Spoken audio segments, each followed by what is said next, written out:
அனைவருக்கும் வணக்கம். ஸ்ரீ வியாசர் ஜோதிடம் தங்கள் அனைவரையும் அன்புடன் வரவேற்கிறது.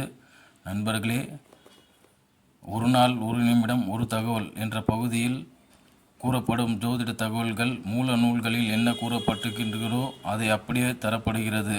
வாருங்கள் நண்பர்களே, இப்பொழுது இந்த காணொளியில் பார்ப்போம். சூரியன் நீச வீட்டில் அமர்ந்திருந்து நவாம்சத்திலும் நீச ஸ்தானத்தில் அமர்ந்திருந்தால் அந்த ஜாதகன் பல்வேறு துன்ப துயரங்களுக்கு ஆளாவார். அவனது செல்வங்களை பறி கொடுத்து வறுமைக்கு உள்ளாவார். அவனது புத்திரர்களும் நாசங்களுக்கும் கவலைகளுக்கும் உள்ளாவர்.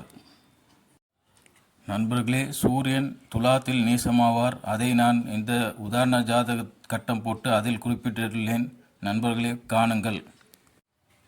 சுக்கிரனும் லக்னாதிபதியும் ராசி சக்கரத்தில் பலவீனமாக இருந்து நவாம்ச சக்கரத்திலும் நீச வீடுகளில் இருந்தால் குடியிருக்கும் இடத்தையும் பறிகொடுக்க நேர்ந்து மிக்க வறுமைக்கு உள்ளாக வேண்டியிருக்கும்.